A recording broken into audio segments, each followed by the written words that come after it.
മാലിക് ഇബ്നു ദീനാർ റഹിമഹുല്ലാഹ് അദ്ദേഹം ഒരിക്കൽ പറഞ്ഞു, ഖറജ അഹ്ലു ദുനിയ മിന ദുനിയ വലം യദൂഖു അത്യബ ശൈഇൻ ഫീഹാ. ദുനിയാവിന്റെ ആളുകൾ ദുനിയാവിൽ നിന്ന് വിട പറയുമ്പോൾ ദുനിയാവിലെ ഏറ്റവും രുചികരമായ ആസ്വാദികരമായ ഒന്ന് അനുഭവിക്കാതെയാണ് അവർ പിരിഞ്ഞു പോകുന്നത്. ദുനിയാവിന്റെ ആളുകൾ ദുനിയാവിനോട് വിട പറയുമ്പോൾ ദുനിയാവിലെ പലതും അവർ നേടിയിട്ടുണ്ടാകും, ദുനിയാവിന്റെ ആസ്വാദനങ്ങളെല്ലാം അവർ ആസ്വദിച്ചിട്ട് ഒടുക്കിയിട്ടുണ്ടാകും. പക്ഷെ ദുനിയാവിലെ ഏറ്റവും മികച്ച ആസ്വാദനം, ദുനിയാവിലെ ഏറ്റവും രുചികരമായ അനുഭൂതി അവർക്ക് നേടാൻ സാധിക്കാതെയാണ് ദുനിയാവിലെ എത്ര വലിയ ആസ്വാദകരാണെങ്കിലും ഇവിടെ നിന്ന് മരിച്ചു പോകുക. ദുനിയാവിന്റെ ആളുകളെ കുറിച്ചാണ് ഈ പറയുന്നത്.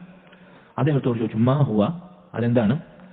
അദ്ദേഹം പറഞ്ഞു, മഅരിഫത്തുല്ലാഹി അസ്സ വജൽ, അള്ളാഹുവിനെ കുറിച്ചുള്ള അറിവ്, തന്റെ റബ്ബിനെ കുറിച്ചുള്ള തിരിച്ചറിവ്. ഇതനുഭവിച്ച് അതിന്റെ മധുരം നുണഞ്ഞ് അത് കൽബിൽ നിറഞ്ഞു തുളുമ്പി ദുനിയാവിന്റെ ആളുകൾ ഇവിടെ നിന്ന് വിട പറയുന്നില്ല. അതുകൊണ്ട് ദുനിയാവിൽ അവർക്ക് ഏറ്റവും